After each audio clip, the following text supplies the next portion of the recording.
આગળ આપણે 37 નામ જોયું. દુરારાધ્ય,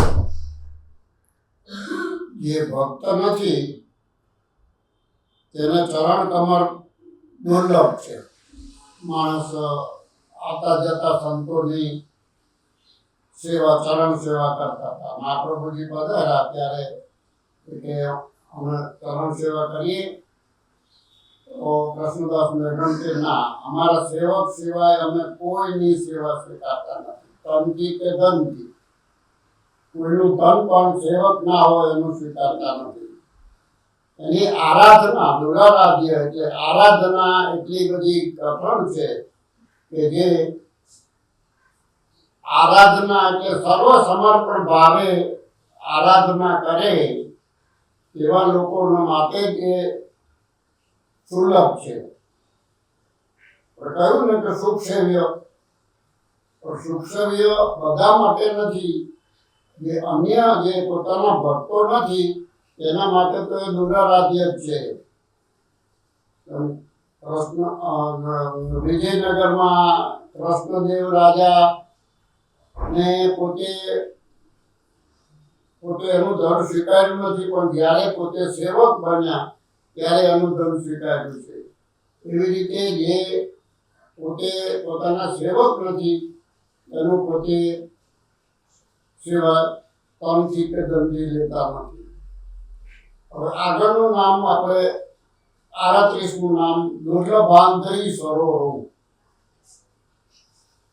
દુર્લભ, આંધરી એટલે ચરણ, સરોવરો એટલે કમળ. મહાપ્રભુજીના ચરણ કમળ દુર્લભ છે. દુર્લભ એટલે દુઃખેથી પામી શકાય એવા. હવે સ્વરૂપ જ્ઞાન થાય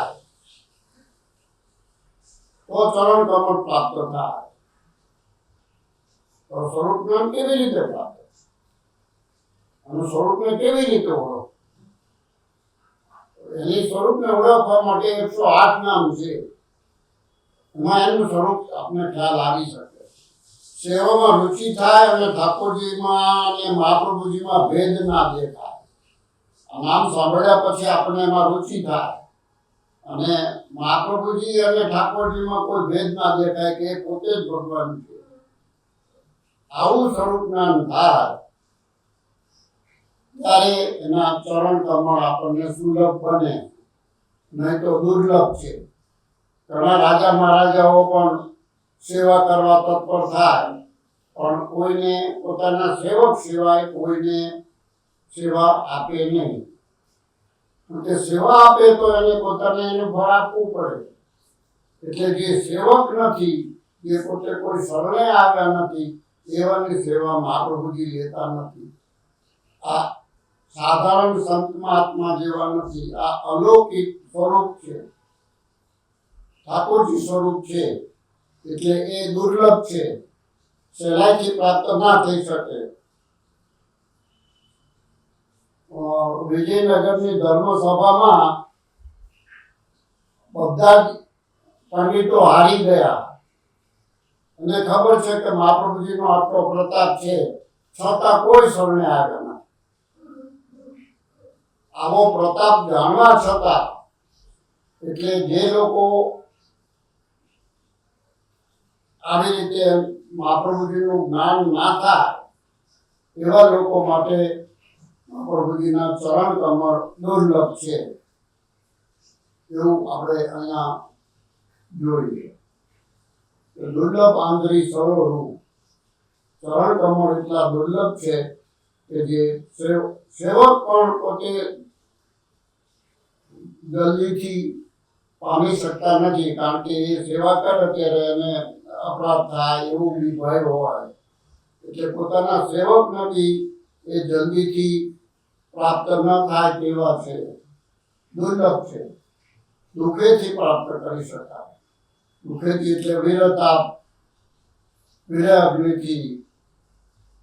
ગોપીજનોએ વિરહ કર્યો ત્યારે ભગવાન પ્રાપ્ત થયા, ભગવાનને દર્શન આપ્યા. એટલે પેલા વિરહથી એવો તાપ થાય તો એની આરાધના સુલભ બને, નહીં તો દુર્લભ છે. હવે આગળનું નામ 39મું નામ આપણે કહીએ, ઉગ્ર પ્રતાપ. તેમનો પ્રતાપ ઉગ્ર છે, એટલે જેવા તેવા નજીક આવી શકતા નથી. અને આનો ઉગ્ર પ્રતાપ બતાવવા માટેનો એક આપણે પ્રસંગ છે કે પાલનકોટમાં રાજાને અસાધ્ય રોગ થયો, કોઈ રીતે મટી શકે એવો નહોતો. ત્યારે કોઈ તાંત્રિકે બતાવ્યું કે તમે સોનાનું પૂતળું દાનમાં આપો તો તમારો રોગ જશે. હવે સોનાનું પૂતળું બનાવ્યું, એમાં એવી શરત હતી કે જે આ પોતાનું આયુષ્ય, વધારાનું આયુષ્ય રાજાને આપે તો રાજાનો રોગ મટે અને એ જીવતદાન એને મળે. હવે એવો કોઈ લેવા માટે તૈયાર ના થયા. એ કાળપુરુષ મૂર્તિ બનાવી. હવે એક પુરોહિત લેવા તૈયાર થયો, પૂતળાએ એક આંગળી આમ બતાવી એટલે પેલો ડરી ગયો અને ત્યાંથી ભાગી ગયો.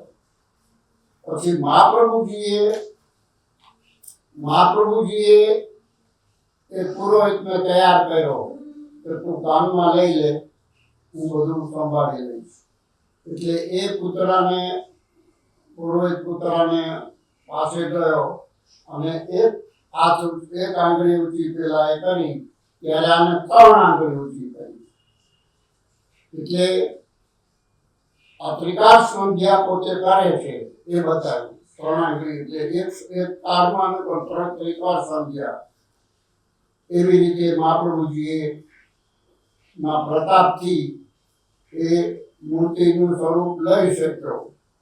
એટલે એ પછી મહાપ્રભુજીએ મૂર્તિના ટુકડા કરાવી.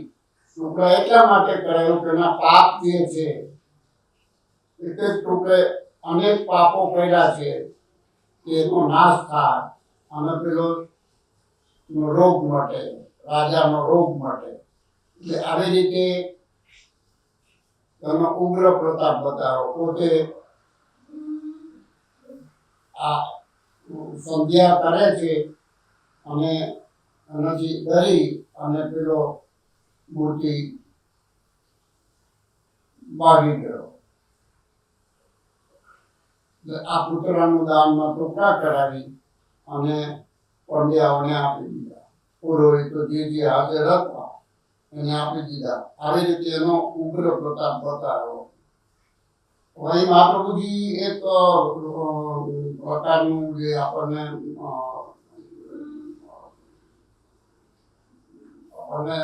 માહિતી આપે છે કે આ 4 પ્રકારનું દ્રવ્ય ના લેવું અને આ દ્રવ્યથી સેવા ના કરવી. એક તો પાપની કમાઈ હોય, બીજું છળ કપટથી લીધેલું દ્રવ્ય હોય, કોઈને અકમ સક્કમ સમજાવી અને દ્રવ્ય લીધું.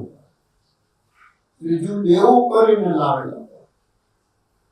સેવા કરીએ પણ કોઈનું દેવું કરો એટલે એ સેવા ઠાકોરજી સ્વીકારતા નથી. અને ત્રીજું નિશાસાથી ભેગું કરેલું દ્રવ્ય. એટલે જે વ્યાજ વટાવનો ધંધો કરતા હોય એ મૂડી કરતા એને વધારે વ્યાજ આપવું પડતું હોય તો એ નિશાસાનું દ્રવ્ય છે. એટલે આવા દ્રવ્યથી પણ સેવા ના કરવી. આવા દ્રવ્યને ઠાકોરજી સ્વીકારતા નથી. ઠાકોરજી એવા ધર્મનો સ્વીકાર કરે છે કે પોતાનો જાતની કમાઈથી, પોતાના રાજીમાંથી જે કમાયેલું ધંધાનું ધન છે, નીતિથી કમાયેલું ધન, એનો જ મહાપ્રભુજી સ્વીકાર કરે છે. આવી રીતે હંમેશા પરોક્ષ રીતે પણ ઉગ્ર પ્રતાપ બતાવ્યો છે. ઉગ્ર પ્રતાપ એવી રીતે કે જે સાધારણ માણસ એમની પાસે જઈ શકે નહીં એવા ઉગ્ર પ્રતાપી મહાપ્રભુજી બતાવે છે. હવે એના પછી 40મું નામ આવે છે વાક સીધું પૂરિતા અશેષ સેવક. વાક સીધું એટલે અમૃત અને અશેષ સેવક એટલે બધા સેવકોને પોતે આપે છે. વાણી રૂપી પોતાના વચનામૃતથી સેવકો જાય એટલે એના વચનામૃતો એને લગતા જ વાત કરે, એને લગતું જ પોતાનું અંતર શીતળ થાય એવા વચનામૃતો પોતે કરે છે અને એને પૂર્ણ રીતે ભરી દે છે. જે સેવકો એની સેવામાં આવે એને પોતે વચનામૃતથી તરબોળ કરી દે છે. અંતબાહ્ય રીતે એ સંતુષ્ટ થઈ જાય છે અને માટે સેવકો મહાપ્રભુજીની સેવામાં તત્પર હોય છે. એટલે એ વાણી રૂપી અમૃતથી બધા સેવકોને અમૃત રૂપી વચનામૃતથી તરબોળ કરે છે. એના બધા ગ્રંથો પણ વચનામૃત રૂપી જ છે. હવે એ જો સેવકો પોતે જો કૃપા હોય તો જ આ ગ્રંથો સમજાય છે. એટલે એ કથા ચાલતી હતી ત્યારે વરસાદ આવવાની તૈયારી હતી. એટલે મહાપ્રભુજીએ આજે કથામાં વિઘ્ન થાય એટલે પોતાના પ્રતાપથી વરસાદને રોકી રાખ્યો છે. એવો ઉગ્ર પ્રતાપ એમને બતાવ્યો અને અહીંયા વાણીથી પોતે વચનામૃતથી સભાની અંદર વચનામૃતથી સેવકોને તરબોળ કર્યા.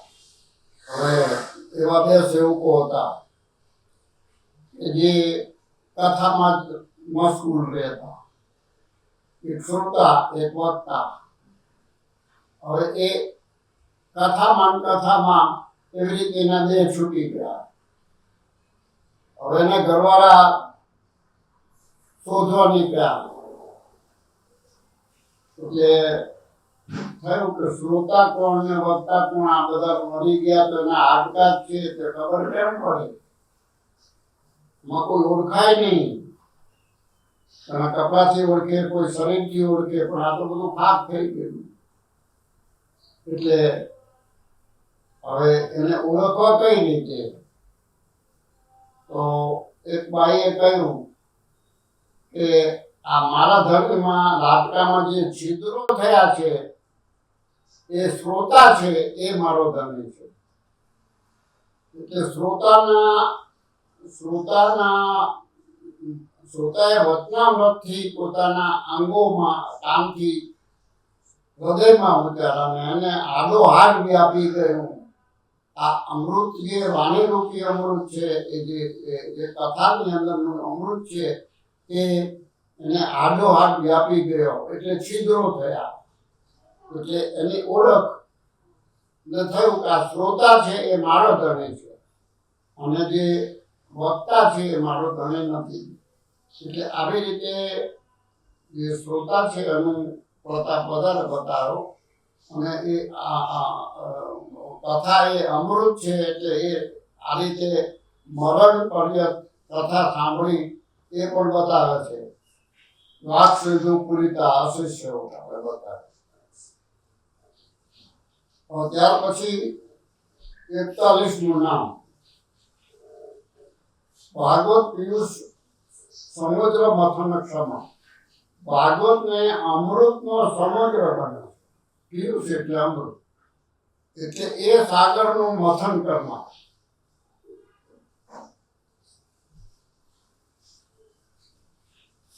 હવે ભાગવતનું સમુદ્ર મંથન તો આપણે ભાગવતમાં સાંભળ્યું છે. સમુદ્ર મંથન કર્યું અને એના સારનું શું નીકળ્યું? અમૃત નીકળ્યું. હવે એ દેવો દાનો એ ભેગા થઈ અને મંથન કરીને કાઢ્યું. હવે એ અમૃત ભગવાને લક્ષ્મી રૂપ થઈ અને પોતે દેવોને દાનવ વચ્ચેમાં દેવોને પોતે સુલભ થઈ ગયા અને એ અમૃત દેવોને પાડ્યું છે અને દાનવો એનાથી વંચિત રહી ગયા છે. એટલે અહીં તો આપણે ભાગવતના અમૃત રસોએ મહાપ્રભુજીએ શું સુબોધિનીજી સાર રૂપે સુબોધિનીજી આપ્યું. એટલે ભાગવત જે અમૃતનો સમુદ્ર છે એમાંથી મહાપ્રભુજીએ સાર શું કાઢ્યું? સાર કાઢ્યો ગોપી ભાવ, રાસ સ્ત્રી ભાવ. રાસમાં જે ગોપીનો ભાવ હતો સર્વસમર્પણ. હવે એ ભાગવતના સમુદ્ર મંથન કરીને એમને આ ગોપી ભાવ આપ્યો. એટલે 42મું નામ તત્સારભૂત રાસ સ્ત્રી ભાવ પૂરિત શ્રી વિગ્રહ. 18,000 શ્લોકમાંથી ભાગવતનું મંથન કરીને માખણ રૂપી સાર જે નીકળ્યો એ રાસ સ્ત્રી ભાવ, જે ભાગવતનું ફળ છે. રાસ લીલે તાત્પર્ય, રાસ પંચાધ્યાય રૂપી માખણ નીકળ્યું. રાસમાં જે ભાવ હતો ગોપી ભાવ, સર્વ સમર્પણનો ભાવ.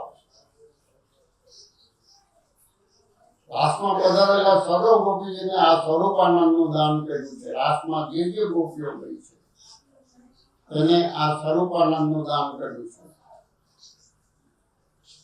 આ રાસ સ્ત્રી ભાવના ભોગતા કેવળ મહાપ્રભુજી થયા. જે ભાગવતમાં જે અમૃત નીકળ્યું એ દેવોએ લીધું, અને અહીંયા જે અમૃત નીકળ્યું રાસ સ્ત્રી ભાવ એ મહાપ્રભુજીએ ધારણ કર્યું. એટલે મહાપ્રભુજીનો વિગ્રહ, અને દેહ ના કહેવાય, એને વિગ્રહ કહેવાય. એનું જે શરીર છે એને વિગ્રહ કહેવાય. એટલે મહાપ્રભુજીનું શ્રીઅંગ આ રાસ સ્ત્રી ભાવથી પૂરિત છે, અંતર અને બાહ્ય.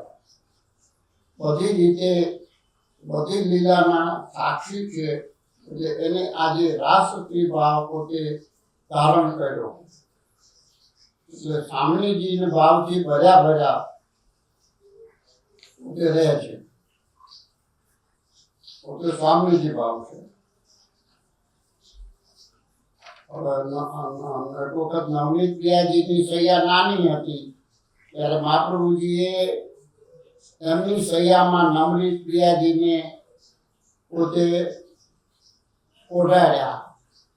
એટલે પોતે ગોપી ભાવ દર્શાવ્યો.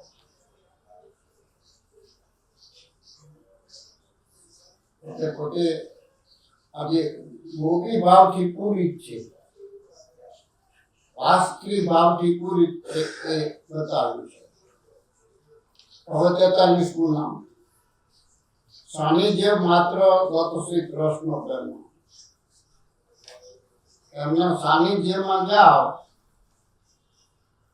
સાનિધ્યમાં જેવા તેવા કહી શકતા નથી પેલા, અને જે સાનિધ્યમાં જાય તેને કૃષ્ણ રસથી ભરપૂર કરી દે છે.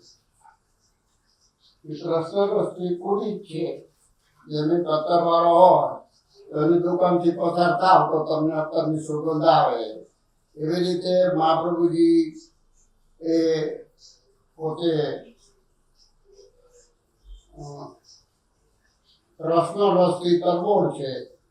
એટલે એ પોતાના સેવકોને પણ એ તરબોળ કરે છે.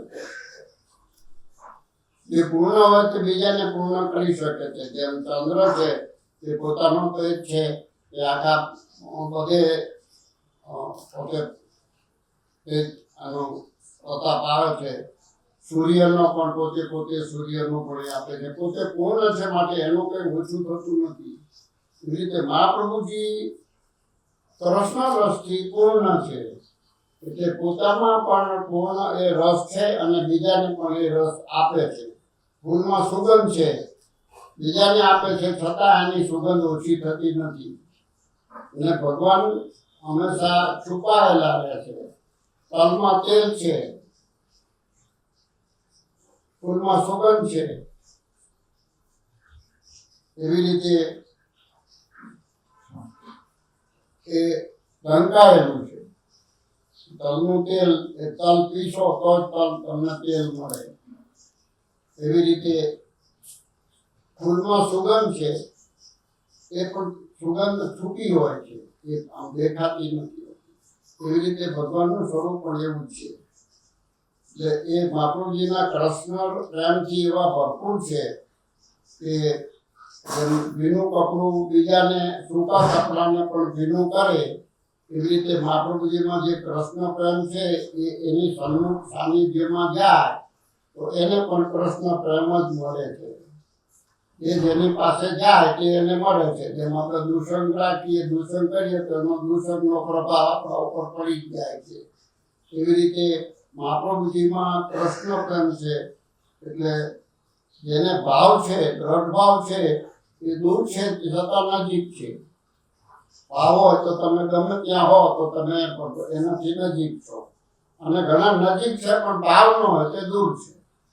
એ રીતે કૃષ્ણ પ્રેમ મહાપ્રભુજીના સાનિધ્યમાં જાઓ તો એ પોતે કૃષ્ણ પ્રેમથી ભરી રહે છે.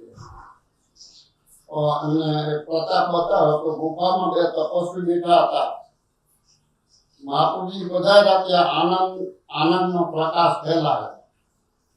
આનંદનો પ્રકાશ ફેલાયો એ પ્રકાશથી એ તપસ્વીઓની એ પ્રકાશના દર્શન માત્રથી, મહાપ્રભુજીના દર્શન માત્રથી, એ મહાપ્રભુજીના પ્રકાશથી દર્શન માત્રથી એને દેહ છૂટી ગયા. અને બીજા જન્મે એ વ્રજમાં બાળક રૂપે જન્મ્યા. તેઓના બીજા જન્મે તેઓ અન્યોરમાં વ્રજવાસી બાળક રૂપે જન્મ્યા. અને એટલે એમનો આ રીતે એના દર્શન માત્રથી ઉદ્ધાર થઈ ગયો. એટલે એને કૃષ્ણ પ્રેમ મળ્યો અને એનાથી ઉદ્ધાર થઈ ગયો. હવે 44મું નામ છે વિમુક્તિદહ. મુક્તિ એટલે મોક્ષ. અહીંયા મોક્ષ એટલે પુરુષોત્તમની પ્રાપ્તિ, ભગવાનની પ્રાપ્તિ કરાવે. જે દાસ સૂર્યે એક જ દિવસ ઠાકોરજીની સેવા કરી, તેમાં માનસી સેવા સિદ્ધ થઈ ગઈ અને નિત્ય લીલામાં તેમને મોકલી આપ્યા. એક જ દિવસની સેવામાં આમ શરણે આવેલાને નિત્ય લીલાની પ્રાપ્તિ કરાવી, એનું નામ જ પુષ્ટિ માર્ગીય મુક્તિ છે. પુષ્ટિ માર્ગીય મુક્તિ એટલે વિમુક્તિદહ. વિશેષ બીજા મોક્ષ કરતા ચતુશ્લોકીમાં જે મોક્ષ કયો તેનાથી અહીંયા પુષ્ટિ માર્ગીય મોક્ષ એટલે વિમુક્તિદહ. જીવને ઠાકોરજીનો સંબંધ કરાવે, ઠાકોરજીની પ્રાપ્તિ કરાવી આપે.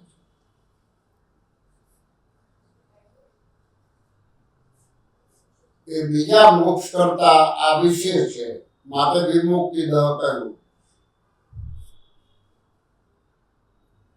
મોક્ષ એટલે છૂટી. જેમ છોકરાઓને સ્કૂલ છૂટે એટલે છૂટી, મોક્ષ. પાંજરામાંથી પક્ષીને છોડો, મોક્ષ. જીવને આ ખોડિયામાંથી જાય તો મોક્ષ. હવે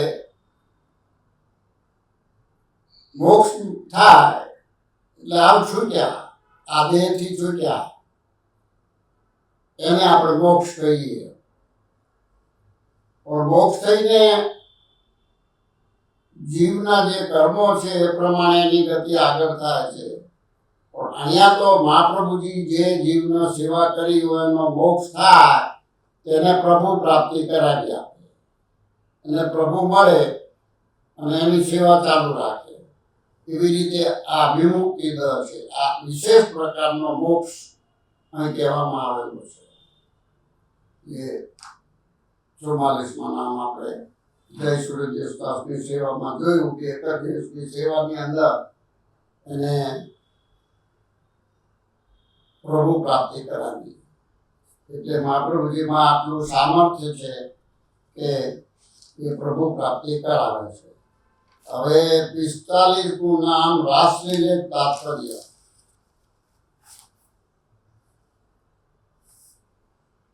એટલે સ્વરૂપ આનંદનો અનુભવ. રાસલીલિક તાત્પર્ય એટલે સ્વરૂપ આનંદ. એ જ ફળ છે. જીવને ભગવાનની ઝાંખી થાય, સ્વરૂપ આનંદ મળે, એ જ એનું ફળ છે.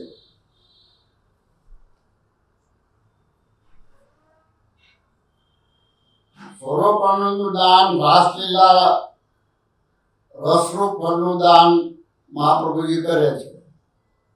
રાસલીલા એ જ ફળ છે, તે મુક્તિથી પણ અધિક છે.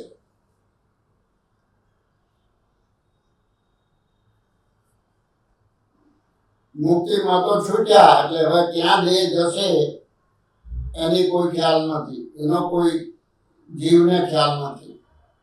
પણ અહીં તો મહાપ્રભુજી આ સ્વરૂપાનંદનું દાન નિજ ભક્તોને જ કરે છે. એ પોતાના ભક્તો હોય,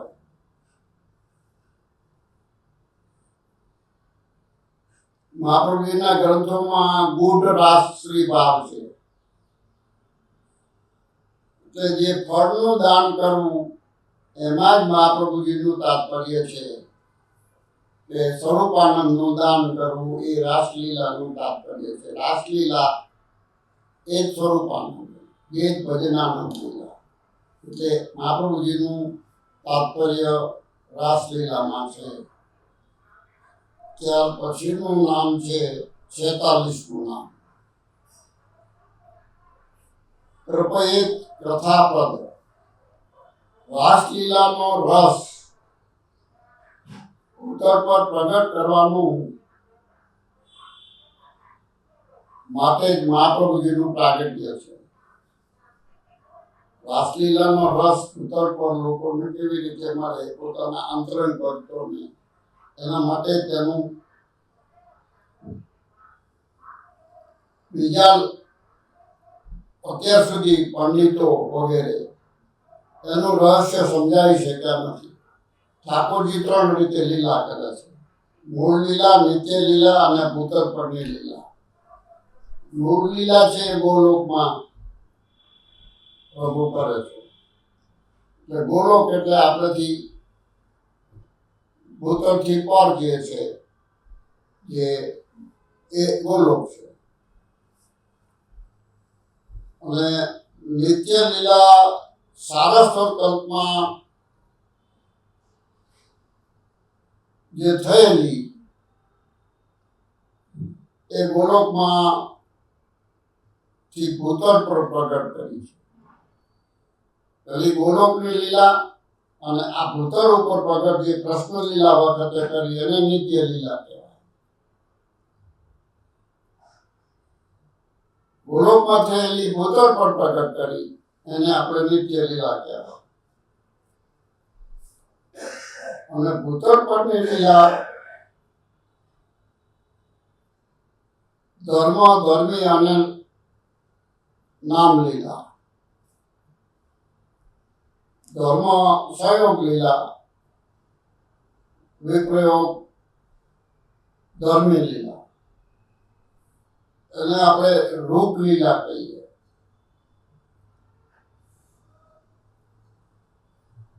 અગાઉ કહેલું છે સહયોગ ધર્મ એટલે ઠાકોરજી સન્મુખ બિરાજે ત્યારે એ ધર્મ સંયોગ થયો. પણ જ્યારે અંતરમાં પ્રગટ થાય એ સંયોગ ધર્મી. પ્રગટ સ્વરૂપ જે અંતરમાં પ્રગટ થાય એ ધર્મી, સંયોગ ધર્મી. અને જ્યારે ઠાકોરજી અનવસરમાં આપણને વિયોગ થાય એટલે એ વિયોગ ધર્મ સ્વરૂપ. અને બધી બાજુ આપણને એની અલૌકિક લીલા દેખાય એને વિપ્રયોગ ધર્મી સ્વરૂપ કહેવાય.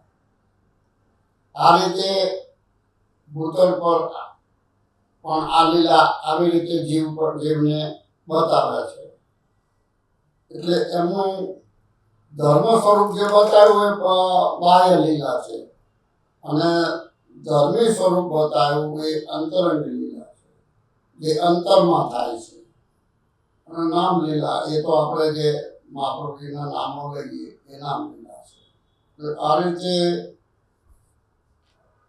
રાસલીલાનો અનુભવ જીવને બતાવવા માટે એ રાસલીલા એક તાત્પર્ય નામ. ઠાકોરજી ભક્તના અંતઃકરણમાં પણ રાસ રમે છે.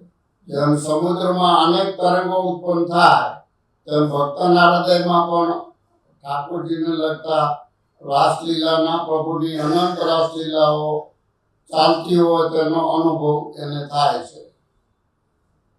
એને આંતરવિપયો પણ કહેવાય. તેનું તાત્પર્ય પ્રગટ કરવા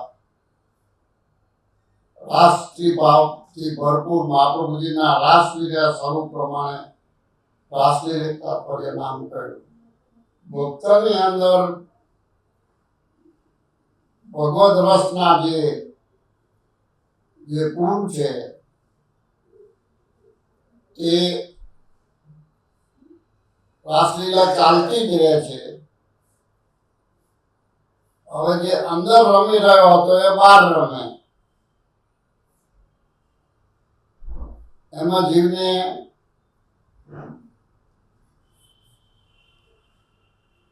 અનેક ગણો આનંદ આવે. જ્યારે બહાર પ્રગટ થાય, ગોપી ગીત ગાયું, ત્યાર પછીથી ભગવાન પ્રગટ થયા એટલે વિપ્રયોગ પછી સંયોગ થાય તો અનેક ગણો આનંદ આવે છે. એટલે એ રાસલીલા તાત્પર્ય એ મહાપ્રભુજીનો ભગવત પ્રાપ્તિ સ્વરૂપાનંદ એ જ મહાપ્રભુજીનું તાત્પર્ય છે. જીવને સેવા સ્મરણ કરીને સ્વરૂપાનંદ પ્રાપ્તિ થાય એ જ મહાપ્રભુજીનું તાત્પર્ય છે. ભાગવતનું પણ એ જ તાત્પર્ય છે. ભાગવતનું ફળ છે રાસલીલા. અનેક રસોનો સમૂહ એ રાસ. હવે જીવની અંદર પ્રભુના રસના તરંગો ઉછળે અને સ્વરૂપાનંદ મળે એ જ મહાપ્રભુજીનું તાત્પર્ય છે. રાસલીલા તાત્પર્ય.